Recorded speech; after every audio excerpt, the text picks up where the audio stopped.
तंबाकू की उत्पत्ति कैसे हुई। एक ऋषि का साधु राजा था और एक दिन राजा ने अपने साधु ऋषि को आमंत्रित किया अपने घर पर जलपान के लिए। और ऋषि ने बहुत मना किया अपनी पत्नी को कि राजाओं का और ऋषियों का कोई मेल नहीं होता, राजा बड़े अभिमानी होते हैं, ये कोई हमारे सिर में दर्द करेंगे। लेकिन वो ऋषि पत्नी नहीं मानी, कहने लगे मेरी बहन कब कब मुझे बुलावे, आप तन्यों नाक चढ़ाया करो, कोई भी काम हो जा। अर्थात ऋषि जी को विवश कर दिया राजा के घर जाने के लिए। अब राजा के घर गए तो राजा ने अपनी जो महिमा बना दिखाने के लिए बहुत अच्छे आहार, मेज पोस मेज का ऊपर काजू किस्मत सेब संतरे नाना प्रकार की सब्जी बनवा कर, जलेबी कचौड़ी पकौड़ी दही खीर हलवा सारे व्यंजन लगवा दिए मेज पे। अब आहार किया ऋषि जी ने भी, ऋषि पत्नी ने भी, सब ने मिलकर आहार किया। अब चलते समय ऋषि जी ने कहना पड़ा जी आप भी हमारे यहाँ आइएगा, एक औपचारिकता होती है। तो राजा ने कहा अवश्य आएंगे, कभी समय मिला तो अवश्य आएंगे। एक दिन वो समय मिल गया, राजा ने संदेशा भिजवा दिया कि हम आ रहे हैं। अब ऋषि पत्नी चिंतित हुई कि वो तो सचमुच आ रहे हैं और साथ में ये संदेशा भेज दिया कि मेरे साथ हजारों की संख्या में अंगरक्षक होंगे, मेरे सैनिक होंगे। अब राजा चाहता था कि ऋषि को नीचा दिखाना, ये एक बूंदी बीमारी है साधु, ये दिखाना चाहता था कि मैंने ऐसे ऐसे आहार कराए हैं और ये ऋषि जी कुछ नहीं करा पाएगा, इसकी मिट्टी पलीत होगी। परमात्मा कहते हैं कबीरा सब जग निर्धना, धनवंता ना कोई, धनवंता सो जानियो जप राम नाम धन होए। अब ऋषि जी के पास अपने तप की कमाई थी, अपनी साधना भजन की कमाई थी। ऋषि जी ने स्वर्ग से कामधेनु गाय वो उधारी ले ली कुछ समय के लिए और उसको अलग से एक टेंट में रखा हुआ था। उधर से राजा अपने हजारों सैनिकों को साथ लेकर पहुंच गया और ऋषि से कहा कि भोजन की तैयारी करवाओ। ऋषि जी ने कहा जी भोजन तैयार है, आप खाना खाइए। अब वहां लगी लाइन और साथ की साथ थाली आ रही है, सबको परोसी जा रही है। ऋषि जी ने अपने एक सेवक को उस गाय वाले टेंट के सामने बैठा दिया, वो उठा उठा कर थाली बाहर रखता रहा।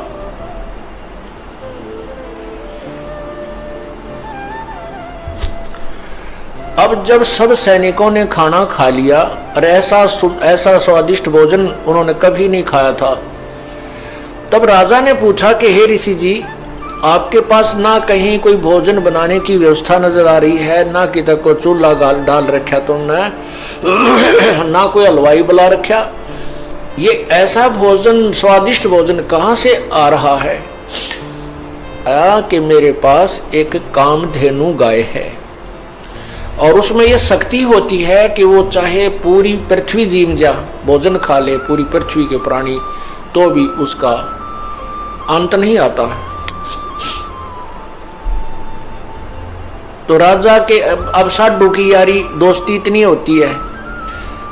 अब राजा की नीत में खोट आ गया, नीयत में खोट आ गया। उसने सोचा यू कंगाल क्या करेगा, इस गाय का मैं ले चलता हूं, बहुत ज्यादा सेना है मेरे पास और ये गाय सभी आहार करा दिया करेगी।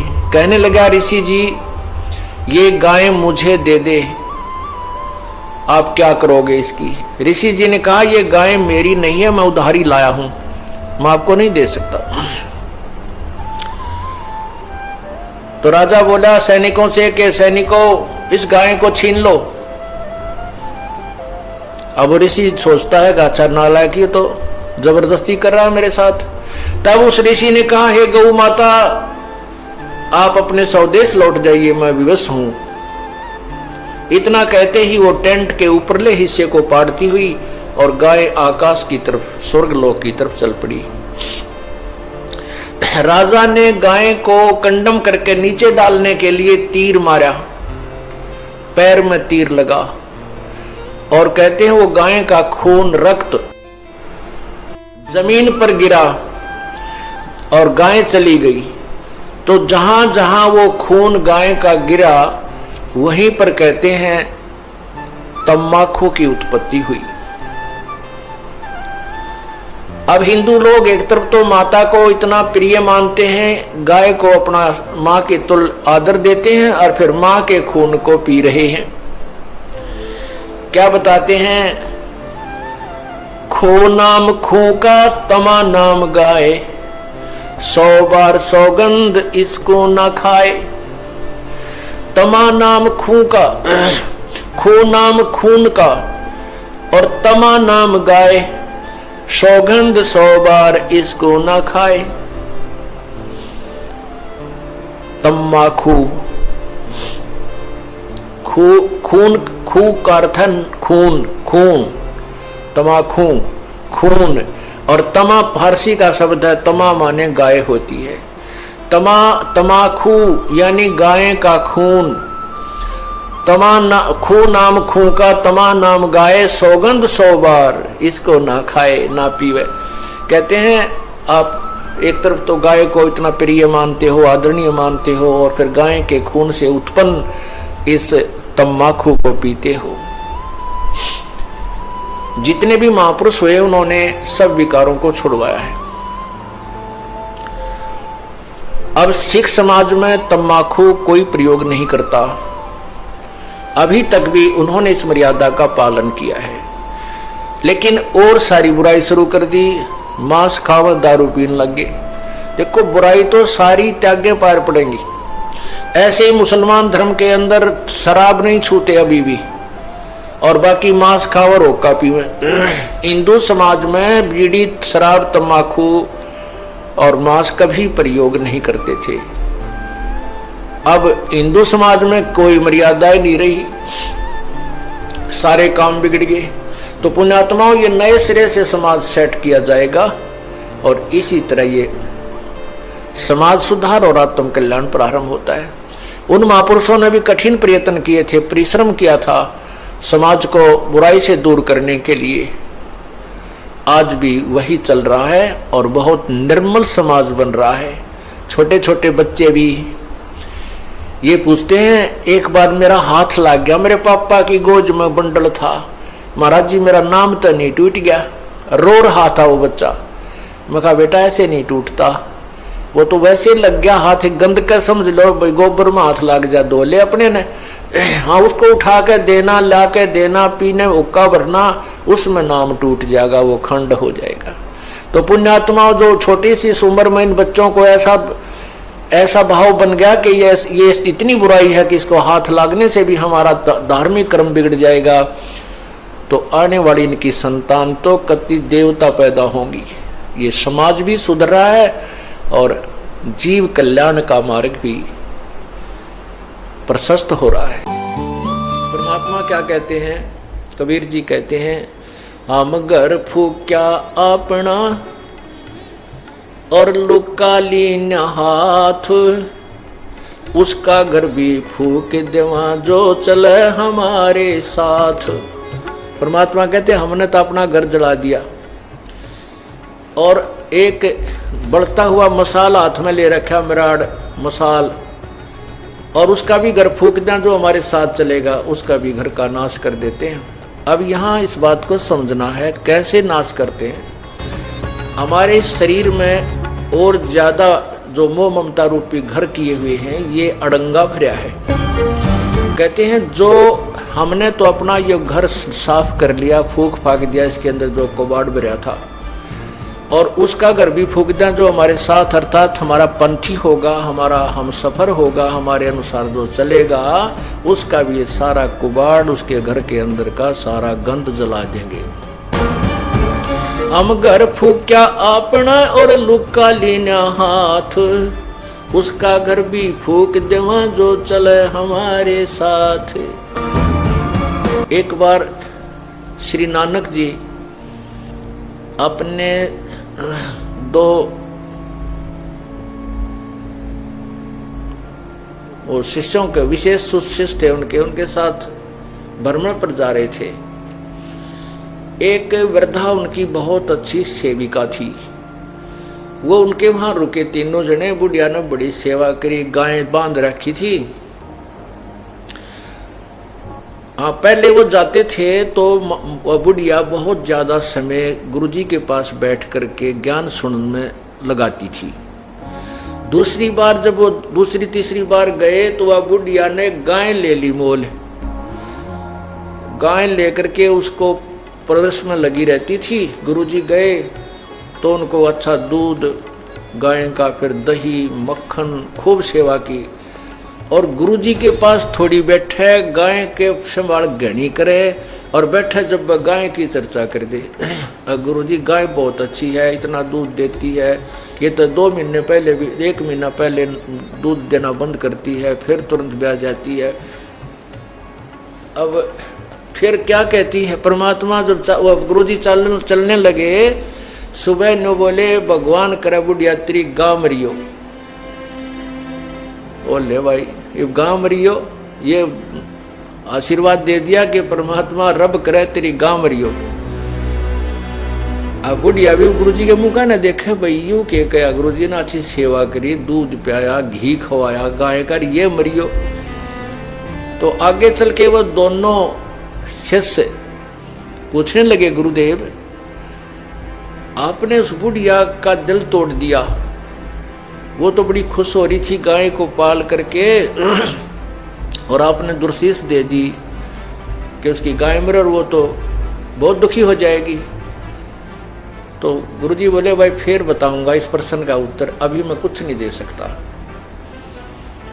अब वह तीसरे दिन गाय मर गई, बीमार होकर गाय मर गई। बुढ़िया 2-4 दिन तक दुख पाई, फिर वह फुर्सत होगी तो पहले तो वो नित्यनेम सुबह का जो गुटका भी ना कर पावा थी, है उस गाय मुड़जी पुड़ज रह जाती, दिन मरण के रह रहे थोड़े, कति बुढ़ापा हो रहा, कोडी कोडी चालर गां के चिपटी रही थी, भजन ना करे थी।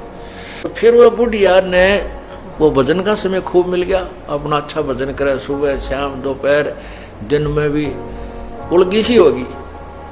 फिर गुरुजी आए 2-1 महीना के बाद। अब उन चेलों को ये हो रही बुढ़िया जाते बोगरा मारेगी महाराज, तू खड़ा आ गया, मेरी गांव मरगी, आशीर्वाद दुर्शाशीष दे के गए थे। तो जाते ही बुढ़िया ने बड़ी सेवा करी, खाट बिछाई, बैठाए गुरुदेव को। तब परमात्मा गुरुजी ने पूछा कि बुढ़िया सुना कुछ भजन सिमरन ठीक बन रहा है, बिलाजी मौज होगी, और आपका जो वचन फल गया वो गां मर गई, वह गां ना मरा होता मैं मरूं। अर्थात मैं अधूरी जाति, मेरी भक्ति नहीं बनती प्रभु, वह गां की मृत्यु होने से, और मुझे भजन का समय मिल गया, आपने मेरे ऊपर बड़ा प्रेम किया। तो परमात्मा ने कहा, बुढ़िया उस समय तक तने मैं बहुत बुंडा लग गया, जब तक तुम अंदर अंदर खूब गाल दे थी मेरे, ती बताइयो किसे गुरुजी हुए, मेरे पशुओं ने मार कर राजी है, अका जी एक बार तो मन में खोट आया था, परंतु बाद में समझ में आई। तब परमात्मा उस गुरुदेव ने बताया श्री नानक जी ने कि बुढ़िया ये काल का जाल है, ईब तेरा कौन सा पहलवान बनने का समय है, अपने 2 रोटी खा लो की सूखी भजन करे, बताई दूध मत के काटेगी, के दही न फूकेगी, टाइम तेरा थोड़ा सा रह रहा है, भक्ति तू कर नहीं रही थी, सारा दिन गां की चर्चा चल रही थी, इससे के चक्कर में रही थी, मैं भी तेरे पास डटा तो तूने सारा दिन में तो जो है ना 10% मेरी बात सुनी, 90% तू अपने झंझट में फंस रही थी। अब तेरे उपकार के लिए ये आशीर्वाद देना पड़ा कि तेरी या गऊ यहां से छुटे।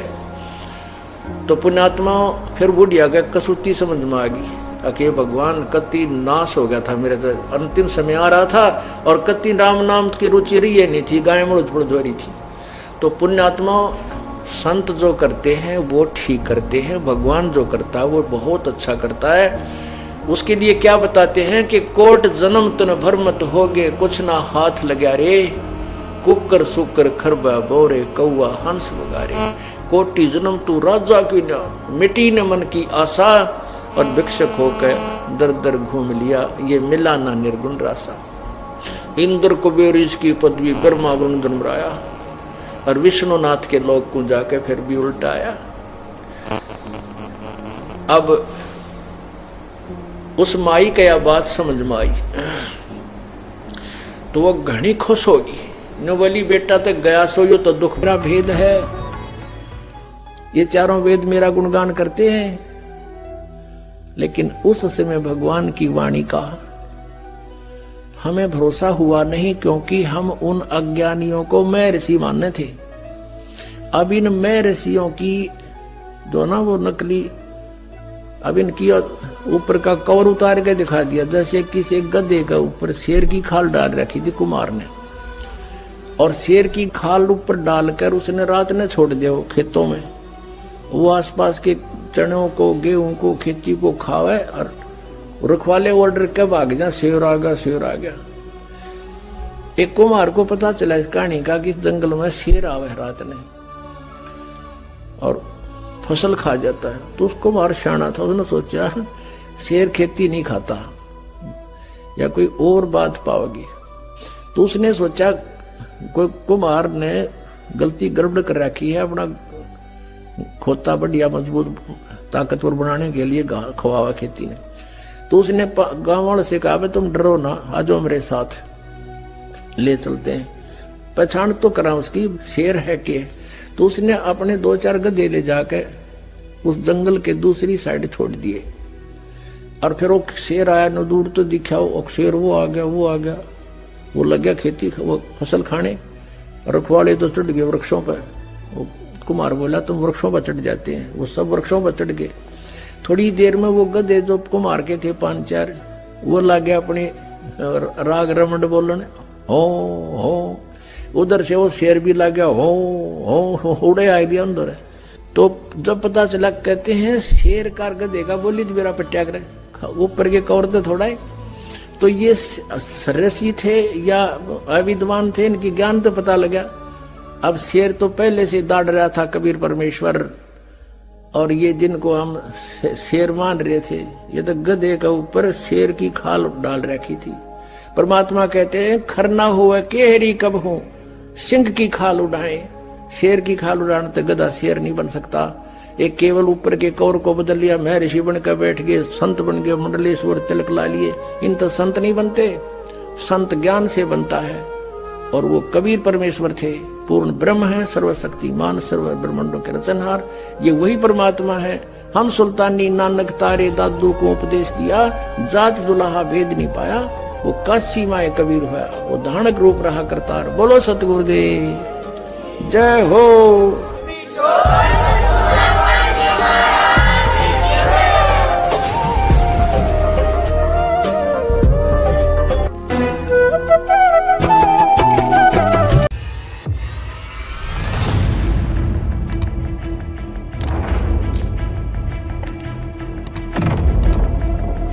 ऋषि जी ने ध्यान से देखा, अपनी पत्नी से कहा कि जो 500 रुपए का सामान हम लाए थे उसमें से कोई सामान बचा तो नहीं है? आटा, दाल, चीनी, चावल, बूरा कुछ बचा तो नहीं है? उसकी पत्नी ने कहा कि और कुछ नहीं बचा है, केवल वो आटा बचा है जो पलोथन का था। पलोथन मीन एक थोड़ा सा सूखा आटा रख लेती है बहनें, और उसमें आटे की लोई बना के और आटे को उस सूखे आटे के ऊपर दोनों तरफ से चिपका के ऐसे रोटी पोती है। वो हाथों से नहीं लगता, इसलिए आटा हाथों से नहीं चिपकता। उस सूखे आटा जो सपेर रखते हैं उसको हमारे वहां पलोथन बोले हैं, पलोथन। तो वह कहने लगे जी ये थोड़ा सा सूखा आटा तो बच रहा है, जो रोटी पाने के प्रयोग किया था, और तो कुछ नहीं। तो नरसिंह जी ने कहा कि इसका भी तू रोटी बना। 4 रोटी बनी। एक साधु चलता हुआ आ गया, यानी परमेश्वर, आप ही सोशल सीधर मैं करूं अपने जन के काज। और वो आकर द्वार पर खड़ा हुआ। साधु ने, उसने, नरसी ने पूछा, महाराज भोजन खाओ। कहा भाई भूख लगी है। भगत वो 4 रोटी उस महापुरुष ने दे दी, जो उस बचे हुए आटे की 4 रोटी बनी थी। खा के चल पड़े। कुछ देर के बाद क्या हुआ कि वही परमात्मा पूर्ण ब्रह्म एक मारवाड़ी सेठ की वेशभूषा में, अच्छी बड़ी पगड़ी, लांडी, धोती, गोड्या की दोहरी टांग रखी, कलम आड़े न्यू और काख में बही, उन साधु संतों के पास जाकर बोला, भाई कैसे बैठे हो महापुरुषों? उन्होंने कहा, कैसे के बैठे हैं सेठ जी, मारे तय सारे रंग में भंग पड़ गया। क्या बात है कि एक नरसी नाम का सेठ, और भाई उसने हुंडी लिखी है हमारे नाम, यहाँ एक सांवलसार सेठ के नाम तय, और हमने द्वारका में सारा पता कर दिया, वो सांवलसार नाम का सेठ नहीं पाया। अब उस भगत को हम वो भी नहीं कह सकते हमारे साथ धोखा कर दिया, वो तो आदमी अच्छा लग गया था, वो हमें मना करे था कि मेरी हुंडी नहीं चलती। और इतना भी हमें विश्वास है कि हमारे 500 रुपये सुरक्षित मिलेंगे उस महापुरुष के पास। पर भाई हमारा तो काम तो बिगड़ गया, हमने तो यहाँ चाहिए थे। तो सेठ बोला कि भाई मैं, वो परमात्मा बोले, मैं हूं वो सेठ सांवल सा, और आजा भाई, कौन सा नट है इसमें?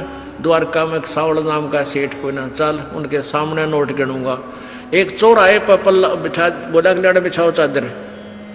जब बड़े बाजार में सेठों की दुकान थी चारों तरफ, और वहां खड़े होकर गिने, 1 ले भाई, 2 3, उन सेठा ने सुना के 4 5, यानी 500 गिन जिन चांदी के कच्चे नोट टन्ना टन पड़े।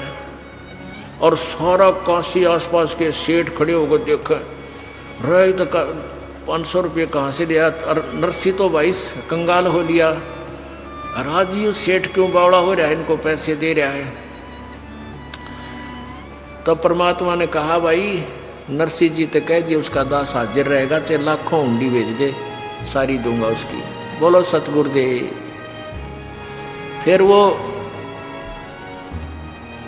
अब क्या हुआ, एक दिन, अब उसकी जो लड़की ब्याह रखी थी, उसकी लड़की की लड़की यानी दोती बयान जोगी होगी। अब पहले तो वो सेठ था, जब छोरी का ब्याह करा तो 1 नंबर का सेठ, दुनिया वाह वाह हो रही थी। और ईब आ गया बात का समय, कोई बालक नहीं, लड़का नहीं। अब वह लड़की आई अपनी लड़की की शादी के लिए बात न्योतन, जब झोपड़ी में माता पिता के पास रुकी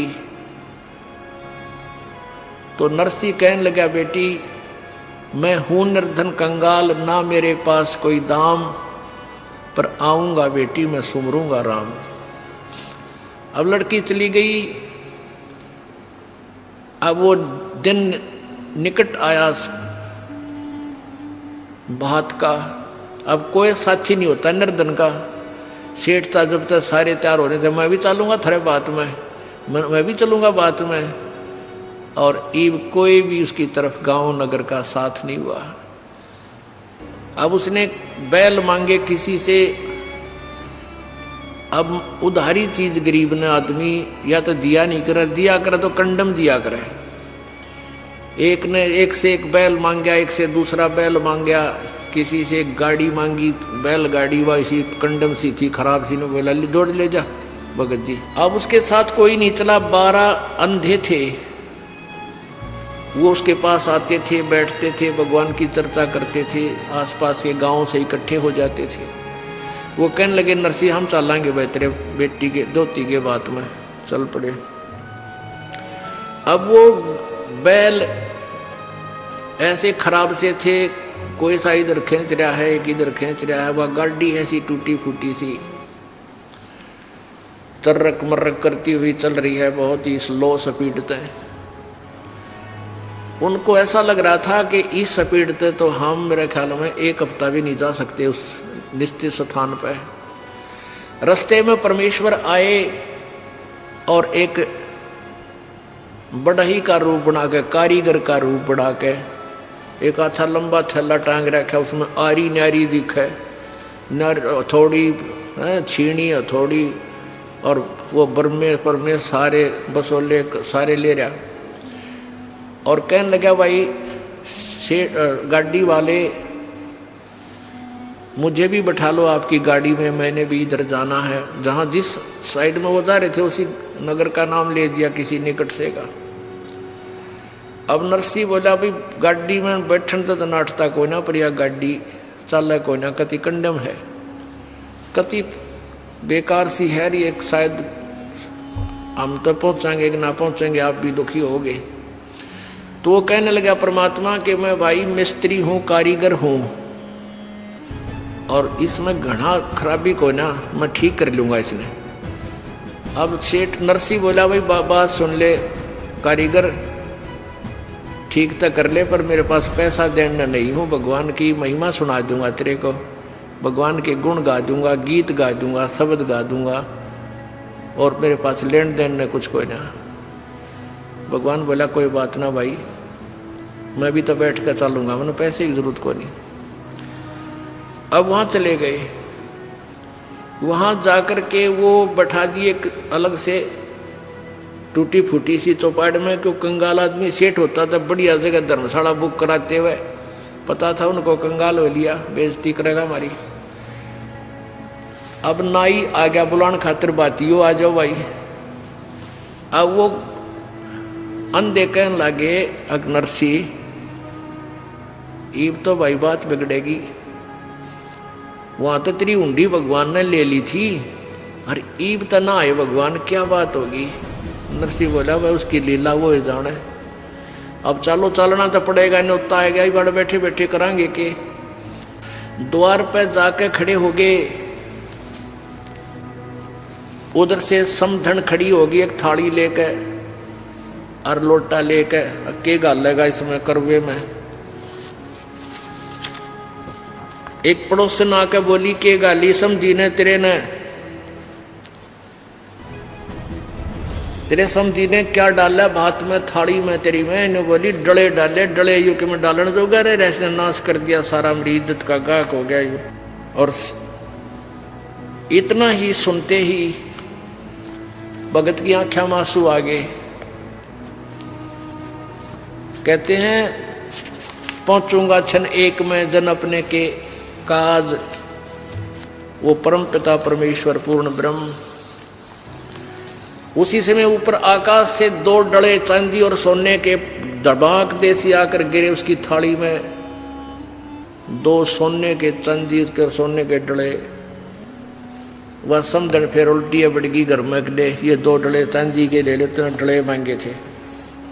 और फिर कहते हैं ऊपर से लागे इसके रुपया की वर्षा होने, और फिर भगवान और दूसरा रूप बना के एक बैलगाड़ी जोड़ कर अलग से, उसमें सारे जैसे उस समय जो भी दान दक्षिणा में दिया करते बहु बेटियां बहन बेटियों के लिए कपड़े, बढ़िया बढ़िया वाली साड़ी, बहुत अच्छे वो सितारे सतूरे लगाए हुए, वह एक गाड़ी भर के आके खड़े हो गए।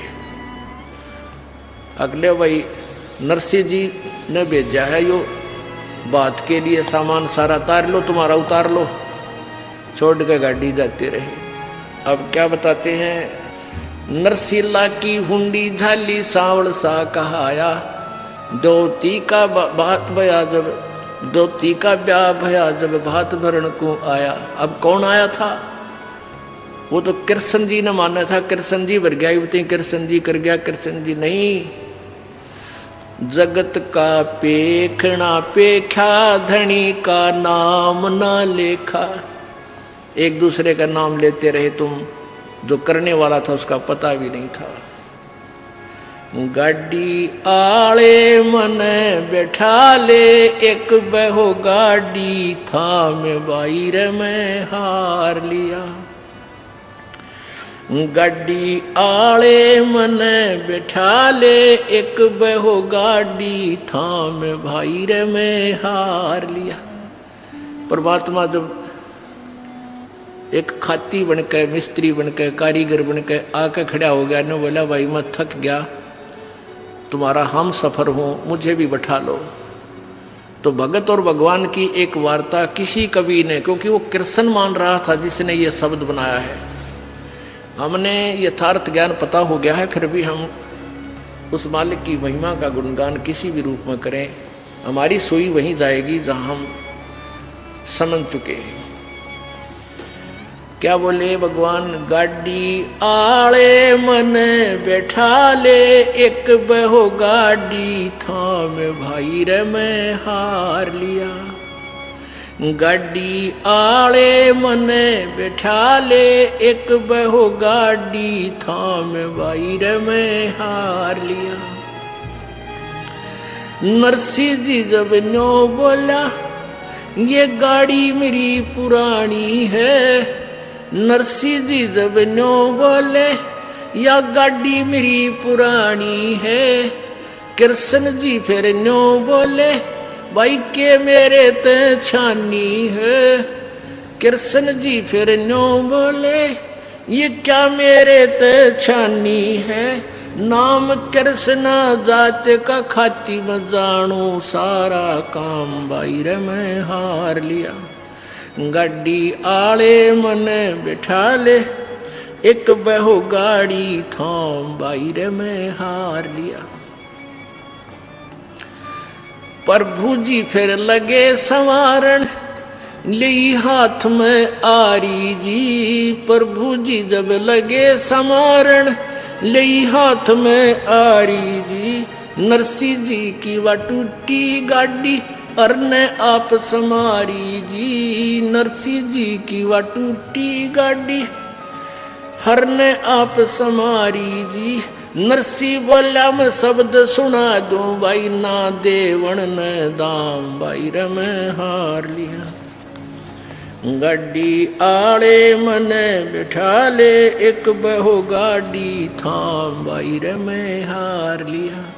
16 सूरदास बैठे गाड़ी में, रटे राम की माला जी। 16 सूरदास बैठे गाड़ी में, रटे राम की माला जी। पवन समान गाड़ी चाली, जब भगवान बने गढ़वाला जी। पवन समान गाड़ी चाली, जब भगवान बने गढ़वाला जी। वो भक्तों के रखवाला जी, मनमोहन घन श्याम भाई रे मैं हार लिया। गाड़ी आले मने बिठा ले, एक बहो गाड़ी थाम भाई रे मैं हार लिया। बैला ऊपर हाथ फेर दिया, बल बैलों में आया जी। बैलों ऊपर हाथ फेर दिया, बल बैलों में आया जी। कई रोज का पंथ विकट था, पलमाए पहुंचाया जी। कई रोज का पंथ विकट था, पलमाए पहुंचाया जी। वो कृष्ण खाती चला गया, भाई कृष्ण तो प्रणाम भाई रे मैं हार लिया। गाड़ी आले मने बिठा ले, एक बहो गाड़ी थाम भाई रे मैं हार लिया। गाड़ी आले मने बिठा ले, एक बहो गाड़ी थाम भाई रे मैं हार लिया। कृष्ण तो रथवान बने, कबीर बने रखवाला जी। कृष्ण तो रथवान बने, कबीर बने रखवाला जी। सो सत जो सतगुरु के शरणे आ गया, वो भगत जीत गया पाला जी। जो सतगुरु के शरणे आ गया, वो भगत जीत गया पाला जी। भाई संत करे ना टाला जी, वे सारे सब विद काम भाई रे मैं हार लिया। गाड़ी आले मन बिठा ले, एक बहो गाड़ी थाम भाई रे मैं हार लिया। अब इस सारे प्रकरण का निष्कर्ष ये है कि 2 प्रकार से मानव जीवन प्राप्त होता है। एक तो काकभूषण ने कई जन्मों में जाकर सेटिंग हुई इसकी, और नरसिंह जी पिछले जन्म से भी प्रभु की प्यारी प्यारी आत्मा थी, पीछे भी भगत था, एक के पॉइंट पर समझ गया और सब कुछ न्यौछावर कर दिया और अपना कल्याण उसी जन्म में करवा लिया। बोलो सतगुरुदेव।